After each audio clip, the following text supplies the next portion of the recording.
నమస్తే welcome to our channel. Andhra Pradesh మాజీ ముఖ్యమంత్రి ఇటీవల గంజాయి బ్యాచ్ ని పరామర్శించారు. ఇప్పుడు మరి బెట్టింగ్ బ్యాచ్ ని కూడా పరామర్శిస్తున్న నేపథ్యంలో తీవ్ర విమర్శలు వస్తున్నాయి. అసలు జగన్మోహన్ రెడ్డి ఏం సంకేతాలు ఇస్తున్నారు, సమాజానికి ఏం చెప్పాలనుకుంటున్నారు అంటూ ఆయన పైన పెద్ద విమర్శలు వస్తున్నాయి. ఇంతకీ బెట్టింగ్ బ్యాచ్ పరామర్శ ఏంటి, ఇవన్నీ కూడా తెలుసుకునే ప్రయత్నం చేద్దాం. దీన్ని విశ్లేషించడానికి మనతో పాటుగా ఉన్నారు senior journalist doctor Bharat Reddy గారు. నమస్తే సార్.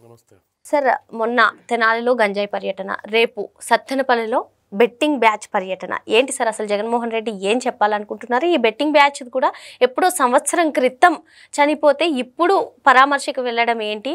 ఆల్రెడీ కొందరు నేతలు, విడుదల రజనీ కానివ్వండి, ఇంకొందరు నేతలు అక్కడికి వెళ్ళి ప్రెస్ మీట్ పెట్టి రెడ్ బుక్ రాజ్యాంగం నడుస్తుంది, రెడ్ బుక్ రాజ్యాంగంలో ఇది ఒక అక్రమ హత్య అని చెప్పి వాళ్ళు చెప్పడం కానివ్వండి, వీటిని అన్నింటినీ ఏ విధంగా చూడాలి? అసలు సంవత్సరం క్రితం ఆయన వైసీపీ గెలుస్తుందంటూ బెట్టింగ్లకి పాల్పడి గెలవకపోవడంతో ఆయన ఆత్మహత్య చేసుకుంటే వీళ్ళు ఈ విధంగా పోర్ట్రేట్ చేయడం కానివ్వండి, రెడ్ బుక్ ప్రస్తావన చేయడం కానివ్వండి, ఇటువంటి పరామర్శల్ని ఏ విధంగా చూడాలి? బెట్టింగ్లు చేయడమే యాక్చువల్గా అది చట్ట విరుద్ధమైన పని. బెట్టింగ్ చేస్తే పోలీసులు అరెస్ట్ చేస్తుంటారు. చాలా సందర్భాల్లో మనం చూస్తుంటాం. క్రికెట్ బెట్టింగ్ కానీ లేకపోతే ఎలక్షన్స్ బెట్టింగ్ కానీ చేస్తున్నప్పుడు చట్ట విరుద్ధమైన చర్యగా బెట్టింగ్ రాయిలని మామూలుగా ముందే అరెస్ట్ చేస్తుంటారు, లేకుంటే తర్వాత అరెస్ట్ చేసి కేసులు పెడుతుంటారు. ఓపెన్ గా బెట్టింగ్ చేసిన వ్యక్తి ఆ బెట్టింగ్ లో వైసీపీ గెలుస్తుందని చెప్పి పందాలు ఖాయించి చాలా మంది ఆస్తుల్లోకి, చాలా మందికి బెట్టింగ్ పెట్టిన వాళ్ళతో పాటు దాంట్లో పార్టిసిపేట్ చేసిన వాళ్ళు చాలా మంది కూడా లాస్ అవుతుంటారు, చాలా ఆర్థికంగా నష్టపోతుంటారు. బెట్టింగ్ అనేది ఒక జూదం. ఆ జూదాన్ని ఎక్కువ నిషేధిస్తూ ఉంటారు. అలాంటిది వైసీపీ గెలుస్తుందని ఒక బెట్టింగ్ పెట్టి ఆ బెట్టింగ్ లో ఆ సర్వం ఆస్తులు కోల్పోయి అతను సూసైడ్ చేసుకొని సంవత్సరం దాటిపోయింది. అది సంవత్సరం దాటిన తర్వాత ఇప్పుడు పరామర్శ అనేది రాజకీయ కోణం తప్పిస్తే అందులో ఏముండదు. ఎందుకంటే ఈ ఓదార్పు యాత్ర అనేది జగన్మోహన్ రెడ్డికి కలిసి వచ్చినట్టుగా కనిపిస్తుంది. చూసుకున్నట్టు అసలు కాంగ్రెస్ పార్టీకి జగన్మోహన్ రెడ్డి దూరం అవడానికి కారణమే ఇది. వైఎస్ రాజశేఖర రెడ్డి మరణం తర్వాత చాలా మంది వివిధ ప్రాంతాల్లో అభిమానులు గుండాకి చనిపోయారు, సూసైడ్ చేసుకున్నారని కొన్ని కథనాలు రావడం జరిగింది. అందులో కొంత నిజం ఉండొచ్చు, కానీ అది అందులోకి సంబంధించి ప్రతి ఇంటికి వెళ్ళి నేను ఓదార్పు యాత్ర చేస్తాను, పరామర్శిస్తానని చెప్పి ఒక యాత్రను పెట్టుకోవడం జరిగింది. దానికి అప్పుడు కాంగ్రెస్ పార్టీలో తన ఎంపీగా ఉన్న జగన్మోహన్ రెడ్డిని కాంగ్రెస్ హైకమాండ్ దానికి ఒప్పుకోలేదు. జాతీయ పార్టీలో ఉన్నప్పుడు జాతీయ పార్టీ సిద్ధాంతాలకు అనుగుణంగా పనిచేయాల్సి ఉంటుంది. అప్పట్లోనే పెద్ద విమర్శలు రావడం జరిగింది. వైఎస్ రాజశేఖర రెడ్డి మృతి చెందగానే వెంటనే ఉన్న ఎమ్మెల్యేలందరితోటి 150 మంది ఎమ్మెల్యేలు, గెలిచిన ఎమ్మెల్యేలతోటి తదుపరి ముఖ్యమంత్రిగా నన్ను నామినేట్ చేయాలి, నాకు సపోర్ట్ చేయాలని చెప్పి శవం అక్కడ ఉండగానే సంతకాలు చేయించారు జగన్మోహన్ రెడ్డి అనే ఒక విమర్శ ఆల్రెడీ ఉంది. దాన్ని దృష్టిలో పెట్టుకుని హైకమాండ్ కొంత సీరియస్ అవ్వడం జరిగింది. నువ్వు హైకమాండ్ వారసత్వాది కాదు, జాతీయ పార్టీ అనే ఉద్దేశంతో అప్పట్లో తాత్కాలిక ముఖ్యమంత్రిగా రోషయ్య నియమించడం జరిగింది. అతన్నే కంటిన్యూ చేయడం జరిగింది. ఆ సమయంలో ఈయన ఓదార్పు యాత్ర చేస్తున్న సందర్భంలో హైకమాండ్ దాన్ని ఆక్షేపించింది. ఓదార్పు యాత్ర సంవత్సరాల తరబడి దానికి ఒక యాత్ర ఎందుకు, వాళ్ళ కుటుంబాలకు ఆర్థిక సాయం చేయండి, లేదంటే వాళ్ళందరినీ పిలిచి ఒక దగ్గర వాళ్ళతో మాట్లాడి వాళ్ళకి కావాల్సింది కొంత ఆర్థికమైన సాయం చేయమంటే దానికి జగన్మోహన్ రెడ్డి ఒప్పుకోలేదు. లేదు, నేను ప్రతి ఇంటికి వెళ్తాను, ప్రతి ఇంటికి వెళ్ళి వాళ్ళని ఓదారుస్తానని చెప్పి ఒక ఓదార్పు యాత్ర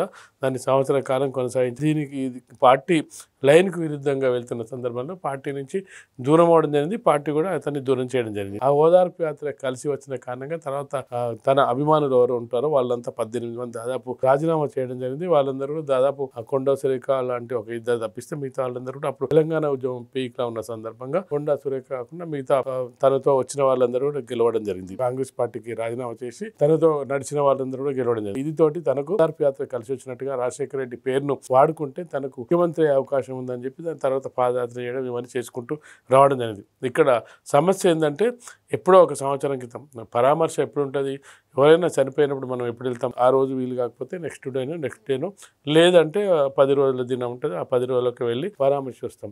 అసలు సంవత్సరానికి వాళ్ళే మర్చిపోతారు. నిజం చెప్పాలంటే కుటుంబ సభ్యులే, అంటే మర్చిపోవడం అంటే తిరిగి మరణాన్ని ఎవరు జయించలేరు, అతన్ని తీసుకురాలేరు, కానీ నిత్య జీవితంలో రోజువారీ కార్యక్రమంలో వాళ్ళు వెళ్తూ ఉంటారు, లేదంటే వాళ్ళు ముందుకు సాగించలేరు.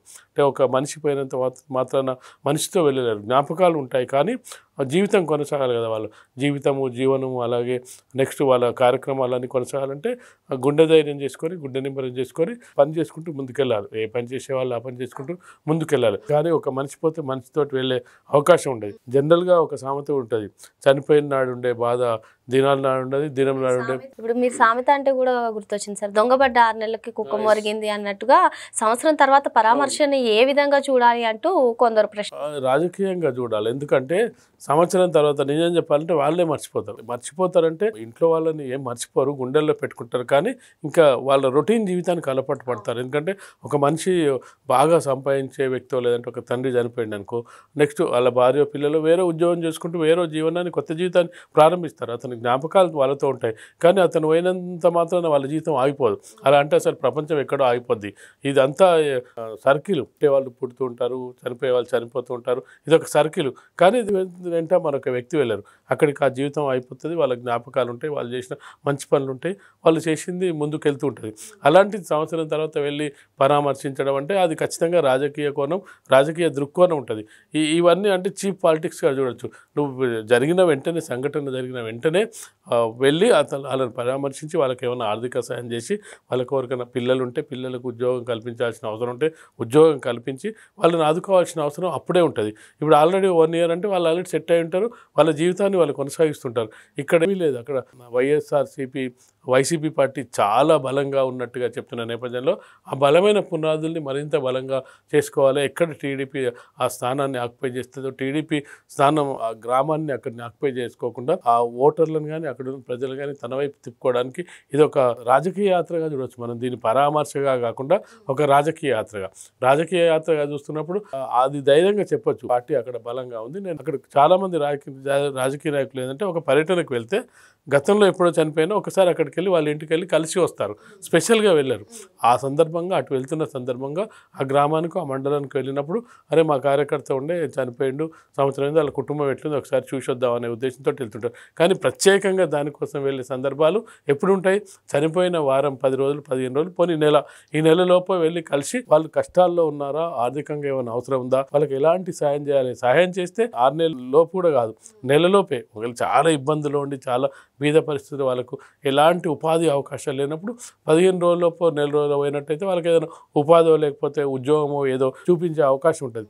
ఈ అవకాశాలన్నీ అయిపోయిన తర్వాత ఇప్పుడు వెళ్ళి ఏమంటారు మానిపోయిన పుండు మీద మళ్ళీ గాయం చేసినట్టుగా ఉంటుంది తప్పిస్తే, వాళ్ళని ఒకసారి వెళ్ళి ఏడిపించడం తప్పిస్తే దానివల్ల పెద్దగా ఆ కుటుంబానికి ఏం ఉపయోగం ఉండదు. తనకేమైనా ఉపయోగం ఉంటుందంటే ప్రజలు చీకొడుతుంటారు, సంవత్సరాల తర్వాత వచ్చి పరామర్శించడం ఏందని చీకొడుతుంటారు. కాబట్టి ఇది ఖచ్చితంగా ఏదో ఒక యాత్ర చేయాలని చేస్తున్నారా, లేదంటే దీనికంటే ప్రజా సమస్యలు ప్రజలు ఎదుర్కొంటున్నారు, ప్రజల నిత్యందిత జీవితంలో ఎలాంటి ఇబ్బందులు, వీటి మీద పాదయాత్ర లేదంటే యాత్రలో చేస్తే బాగుంటుంది. కానీ దీనివల్ల పెద్దగా ఉపయోగం ఉండదు, కానీ ప్రజల్లో మరింత చులకనయ్యే పరిస్థితి కనిపిస్తుంది. ఎందుకంటే ఇటీవల జగన్మోహన్ రెడ్డి చేస్తున్నవన్నీ కూడా ఇలాంటివి కనిపిస్తున్నాయి. మీరు చెప్పినట్టుగా ఒకటి లిక్కున్నారు, వాళ్ళని పరామర్శించడం, బెట్టింగే తప్పు, బెట్టింగ్ చేసి చనిపోవడం, సొసైటీలో కూడా బెట్టింగ్ చేసి ఈ లిక్కర్ వీళ్ళని వాళ్ళకి ఏమన్నా ఇబ్బందులు ఉన్నా, వాళ్ళు ఏమైనా బాధపడ్డా వాళ్ళ పట్ల సానుభూతి రాదు.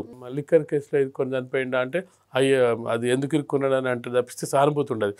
సహజ మరణానికి ఇట్లాంటి బెట్టింగ్లు, ఇట్లాంటి జూదానికి వాళ్ళు మరణించినట్టే వాళ్ళ పట్ల సానుభూతి ఉండదు, కొంత నెగిటివ్ భావన ఉంటుంది. ఆ నెగిటివ్ భావన ఉన్న వాళ్ళ దగ్గరికి వెళ్ళి పరామర్శించడం అంటే ఖచ్చితంగా కూడా అక్కడ ఏమైనా రాజకీయ లబ్ధి దొరుకుతుందేమో, అక్కడెక్కడంగా రాజకీయంగా మనమేమైనా వాడుకోవచ్చా వెళ్తున్నాడు తప్పిస్తే అందులో పెద్దగా ఆ కుటుంబానికి వచ్చే లాభం అయితే ఏం లేదని మనం అనుకోవచ్చు. మరి మొత్తానికి ఇది విమర్శ యాత్ర కాదు, రాజకీయ యాత్ర అని సార్ చెప్తున్నారు. Thank you sir.